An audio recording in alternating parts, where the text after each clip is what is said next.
저와 여러분에게 주시는 말씀은 열왕기상 17장 8절부터 16절 말씀까지입니다. 구약성경 545페이지에 있습니다.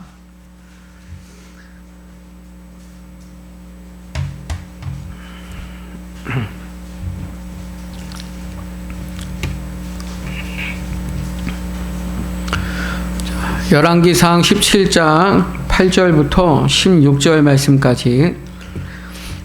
자, 우리 시간 다 같이 믿음으로 합독합니다. 시작.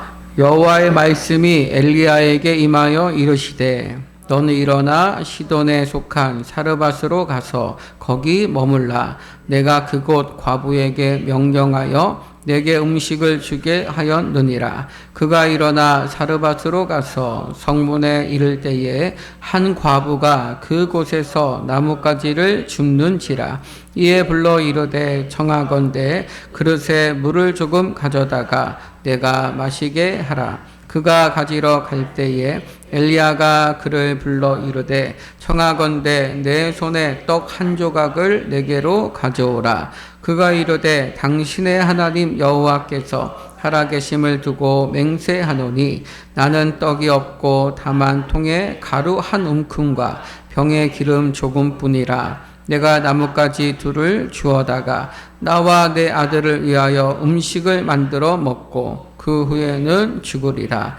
엘리야가 그에게 이르되 두려워하지 말고 가서 내 말대로 하려니와 먼저 그것으로 나를 위하여 작은 떡 한 개를 만들어 내게로 가져오고 그 후에 너와 내 아들을 위하여 만들라. 이스라엘의 하나님 여호와의 말씀이 나 여호와가 비를 시면에 내리는 날까지 그 통의 가루가 떨어지지 아니하고 그 병의 기름이 없어지지 아니하리라 하셨느니라. 그가 가서 엘리야의 말대로 하였더니 그와 엘리야와 그의 식구가 여러 날 먹었으나 여호와께서 엘리야를 통하여 하신 말씀같이 통의 가루가 떨어지지 아니하고 병의 기름이 없어지지 아니하니라. 아멘. 자, 한번 따라하겠습니다. 마침표가 쉼표 되게 하신다. 하나님께서 10월의 문을 여시면서 우리에게 주신 말씀은 하늘을 살라입니다. 10월 한 달 여러분의 가슴에 하늘이 있기를 주님의 이름으로 축원합니다. 어느 마을에 매일 욕을 하는 사람이 이사를 왔다고 합니다. 이웃 사람들은 매일 하는 그 욕을 듣고 있노라니 너무너무 괴로운 거예요. 근데 뭐 방법이 없는, 계속 욕을 하니까. 근데 어떤 분이 그분을 불러가지고 이렇게 얘기했답니다. 내가 10만 원을 줄 테니까 나를 좀 욕해달라고. 10만 원을 줄 테니까 나를 좀 욕해달라고 그랬대요. 여러분, 욕쟁이에게 욕을 하면 10만 원을 준다고 하니까 얼마나 신이 나겠습니까? 가뜩이나 욕을 늘 하는데 돈 받고 욕을 할 수 있으니까 너무너무 좋은 거죠. 알겠다고 해서 10만 원을 받고 그 사람을 욕을 어마어마하게 해줬답니다. 그 다음날 또 그를 불렀어요. 이번에는 5만 원을 주면서 또 나를 욕해달라고 했답니다. 또 5만 원 주니까 또 열심히 기분 좋게 막 그 사람을 욕을 해줬대요. 또 그 다음날 불러서는 3만 원. 또 그 다음날 불러서는 이렇게 2만 원. 이렇게 10,000원. 그러다가 1,000원까지 내려갔답니다.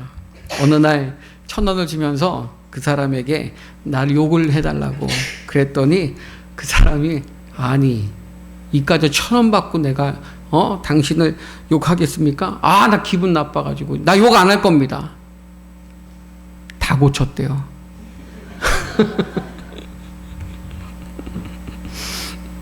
여러분, 오늘 그런 얘기예요. 어떻게 보면 좀 발상의 전환이죠. 전에는 그냥 하던 욕을 대가를 받고 했는데 대가가 적어지니까 하지 않게 되는 거죠. 이유가 있는 거예요. 생각의 전환이 바뀐 거죠. 여러분 혹시 한없이 외로워 보신 적 있으십니까? 마음으로만 느끼는 외로움 말고 철저히 하나님 앞에 또 환경 앞에 외로워 보신 적 있습니까? 그 고통과 아픔을 나눌 사람이 없어서 가슴으로만 안고 있어야 하는 그런 외로운 말입니다. 그래서 때로는 모든 것을 좀 놓아버리고 싶고 포기하고 싶은 그런 적이 있으십니까? 전에 섬기던 교회 중고등부에서 선생님으로 봉사하고 계신 집사님 한 분이 갑자기 이제 예배 후에 저에게 찾아오셔서 목사님 저 죽고 싶어요 그러는 거예요. 그래서 왜 그러세요 집사님? 그랬더니 막 우시면서 남편에 대한 이야기를 막 하시는 거예요. 근데 마음이 정말 아프더라고요. 그러면서 제 마음속에도 그 얘기를 쭉 듣는데 나도 저런 상황이라면 나도 죽고 싶겠다 그런 생각이 들었어요. 뭐 그래도 제가 해드릴 수 있는 게 기도밖에 없잖아요. 그래서 집사님 힘내세요 하고 제가 간절히 그 집사님에서 기도해드렸죠. 주님이 아실 겁니다 하고 기도하고 이제 보냈어요. 근데 공교롭게도 그날 오후에 중고등부 임원 학생들하고 선생님들과 함께 고기 뷔페에서 회식을 하기로 했어요. 저는 그 집사님 안 오실 줄 알았어요. 왜냐면 저한테 죽고 싶다고 했으니까. 여러분 죽고 싶은 분이 입맛이 있겠습니까? 그런데 그분이 오셨어요. 그리고는요 식사를 하시면서 막 하하하하 호호호호 막 하면서 고기를 너무 맛있게 드시는 거예요. 그걸 보면서 진짜 죽고 싶은 사람은 죽고 싶다고 말하지 않는구나. 제게 죽고 싶다고 말한 것은 나 힘들다는 걸 좀 알아달라는 의미에서 말씀하신 거구나 라는 것을 제가 그때 좀 깨달았어요. 근데 오늘 본문에 나오는 이 사르밧 과부의 심정은요 이 집사님과는 좀 달라요. 누군가에게 죽고 싶다 말하지도 않아요. 계속되는 가뭄 속에서 그래도 살아보려고 몸부림을 쳤는데 더 이상 버틸 힘이 없는 거예요. 그래도 하나님 생각하면서 우리 지켜주시겠지, 우리 살려주시겠지 했는데 이 가루통에 한 줌의 가루가 남아있는 것을 보는 순간 참았던 눈물과 함께 이 가슴이 무너진 거예요. 그래도 이 가루통에 가루가 있을 때는 먹으면서 잠시나마 하나님의 은혜를 소망해 보기도 하고 하나님께서 우리 집 가루통에 가루가 비지 않게 지켜주실 거라는 작은 믿음도 있었는데 결국 비워버린 이 가루통 앞에 모든 것이 다 무너져 버린 겁니다. 여러분 우리는 어떨 것 같아요? 쌀독에 쌀이 있을 때는 믿음이 좀 있는 것 같지만 여러분 쌀독에 쌀이 비워보세요. 따라하겠습니다. 쌀독 비면 나도 그럴 수 있다. 무엇보다도 이 여인에게는요 이 아픔을 나눌 사람이 없었다는 거죠. 또 가장 큰 아픔은 뭐예요? 하나님도 자신을 향해서는 눈을 감아버린 것처럼 느껴졌다라는 겁니다. 그러니 이제는 이 마지막 한 줌의 가루로 떡을 만들어 아들과 함께 먹고 이제는 더 이상 먹고 살 길이 없으니 인생의 마침표를 찍고 죽기로 작정한 거예요. 이 기가 막힌 심정으로 여인은 나뭇가지를 주우러 갑니다. 그런데 거기에 엘리야 선지자가 나타난 거예요.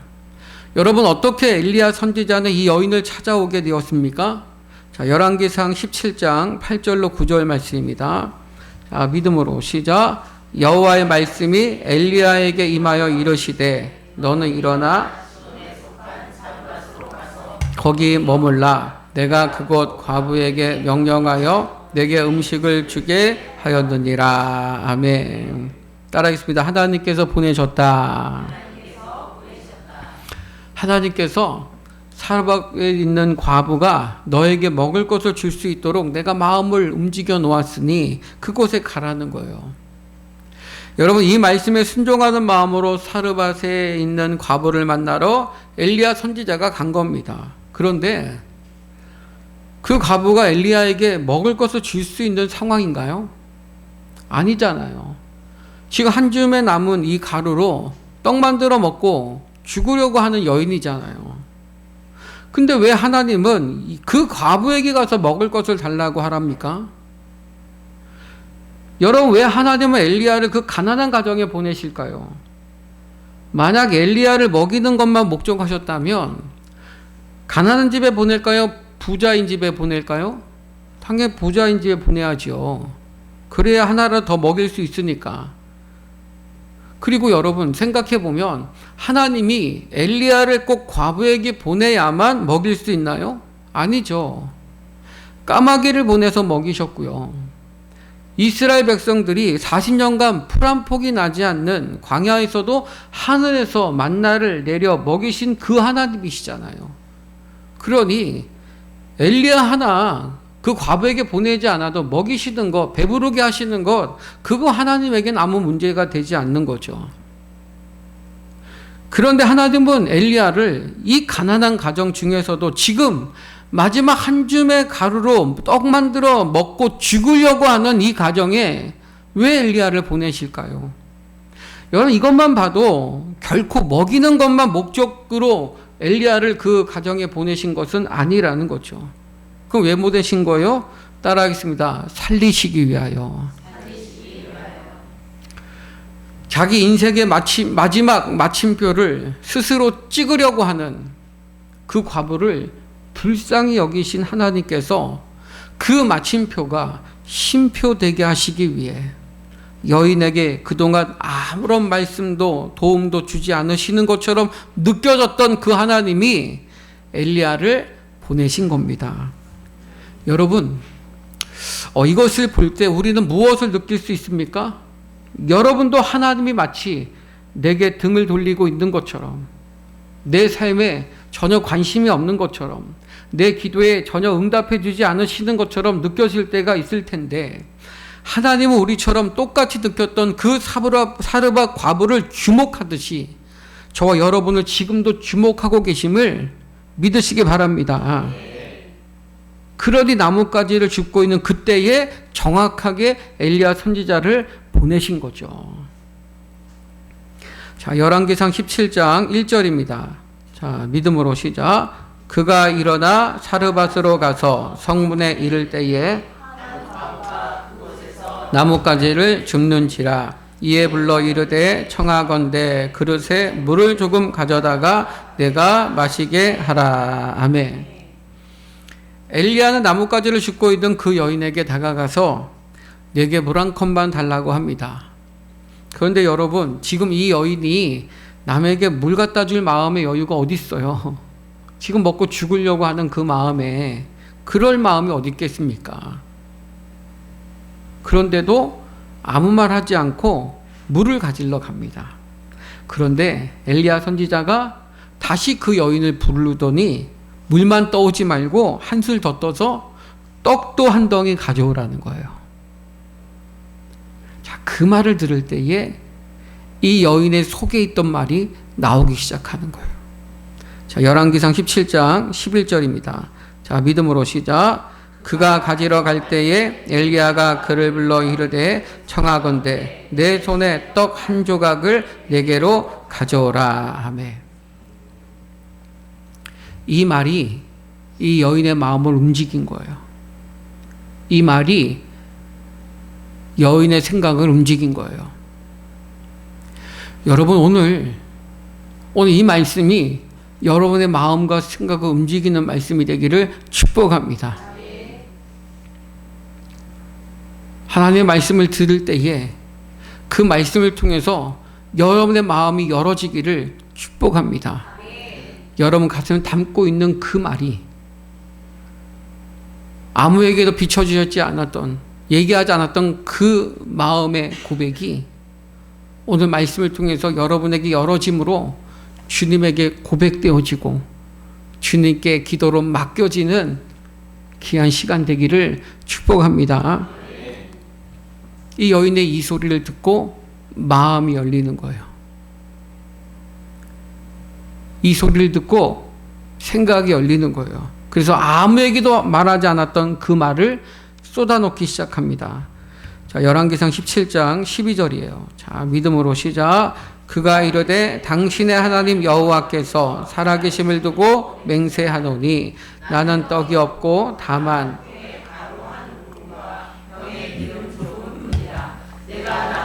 돌을 주워다가 아들을 위하여 음식을 만들어 먹고 그 후에는 죽으리라. 아멘. 그냥 없습니다 하면 되잖아요. 떡 가져오려, 나 지금 떡이 없습니다 라고 끝낼 수 있잖아요. 그런데 지금 이것을 먹고 죽으려고 한다는 그 말까지 쏟아내고 있는 거예요. 여러분, 마음이 열리면 은혜가 옵니다. 생각이 열리면 은혜가 옵니다. 이 여인은 누구에게도 말하지 못했는데, 아니 말하고 싶었지만 자신의 이야기를 진심으로 들어준 사람이 없었기에 아무에게나 말하지 못했던 이 여인이 지금 엘리야 앞에서 떡 만들어 가져오라고, 떡 한 덩이 가져오라는 이 말 앞에 자신의 상황을 쏟아내고 있는 거예요. 누구에게도 가슴을 열고 하지 못했던, 말하고 싶었지만 말할 수 없었던 그 이야기들을 지금 이 여인은 엘리야 앞에 고백하고 있는 거죠. 이것 먹고 죽을 겁니다 라는 그 여인의 말을 듣고 엘리야가 이렇게 말합니다. 자, 열왕기상 17장 13절입니다. 믿음으로 시작. 엘리야가 그에게 이르되 두려워하지 말고 가서 내 말대로 하려니와 먼저 그것으로 나를 위하여 작은 떡 한 개를 만들어 내게로 가져오고 그 후에 너와 내 아들을 위하여 만들라. 아멘. 자, 여러분 엘리야의 말을 들어보세요. 먼저 나에게 떡을 만들어 내게로 가져오래요. 그리고 그 후에 너와 내 아들을 위하여 만들라고 합니다. 지금 여인은 삶의 마침표를 찍으려고 했어요. 왜? 한 줌의 가루밖에 없었으니까요. 더 이상 먹을 것이 없으니까요. 근데 지금 엘리야는 무슨 얘기를 하고 있는 거예요? 먼저 나에게 가져와서 먹고 그 다음에 너와 아들을 위하여 만들어 먹으라는 거죠. 다음이 있다라는 거예요.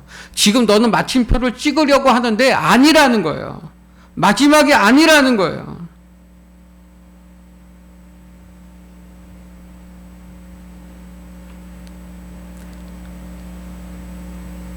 사랑하는 성도 여러분, 왜 엘리야를 보내셨습니까?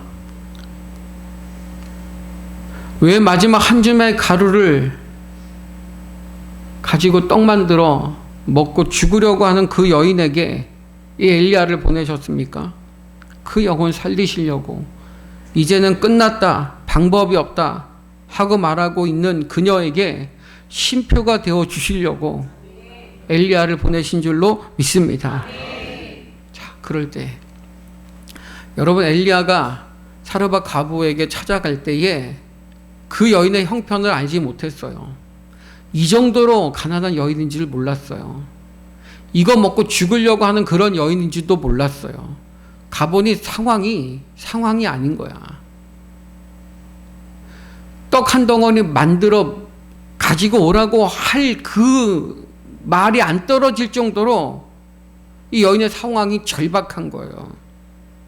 근데 만약에 여러분, 이 여인에게 엘리야가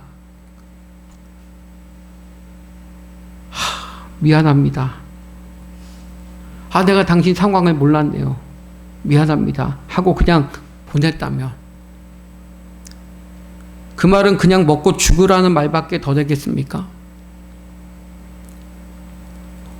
이 여인은 그 여인의 소리를 듣고 가슴이 너무 아팠지만, 마음이 찢어질 듯 했지만 그래도 가져오라는 거예요.